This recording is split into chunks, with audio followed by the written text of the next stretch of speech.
You know, you can't believe everything you hear. But I never researched baby food until I seen this video. This deep. Pay attention. Imagine holding your brand new baby. The awe and joy of that moment, all you can think of are the wonderful possibilities of their future. And then, 7 years later, you're looking into the screaming, crying face of a 7-year-old who tells you that he just wants to die. What would you do? I have 3 degrees in psychology, am a professor and a researcher, and I felt helpless. I knew I had to look for answers. His life depended on it. In 2005, I gave birth to our son. He was a happy, healthy, easygoing baby. He became a curious infant who developed into a fun and inquisitive toddler. He was full of life and he loved everyone. By the time he was 3, he was energetic, enthusiastic, and into everything. Our nickname for him was our crazed lunatic monkey. We thought that's just who he was, constantly on the go, into everything and all over the place. His self-esteem was fantastic, and he had a ton of confidence. He was so excited to go to school. During the second week of kindergarten, his teacher pulled me aside and suggested that he had ADHD.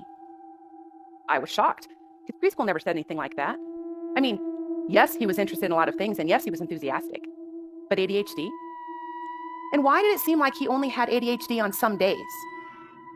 His doctor disagreed. He said he's just a very bright boy. And I'm grateful that his doctor did not try to medicate him. In second grade, he started having problems. He had a hard time concentrating. One day I looked at him and said, "Do your best to focus." And he said, "I can't concentrate, Mom. My brain buzzes." Brain buzzes? I have a PhD in cognitive neuroscience.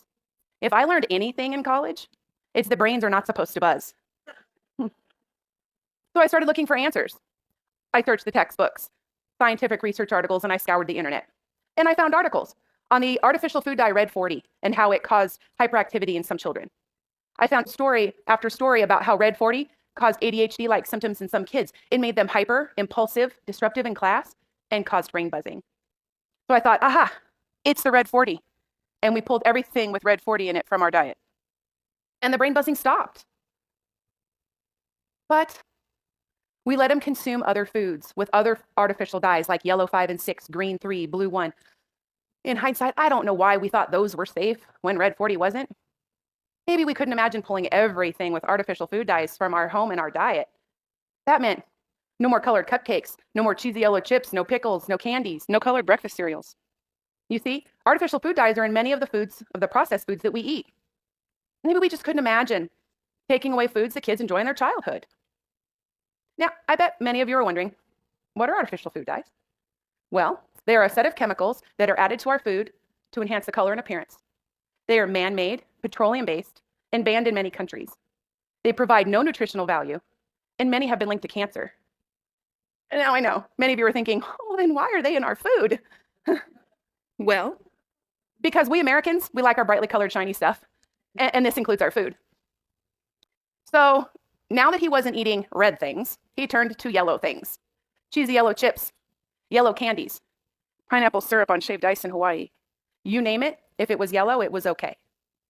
Then, 7 months after the removal of Red 40, we have a new problem.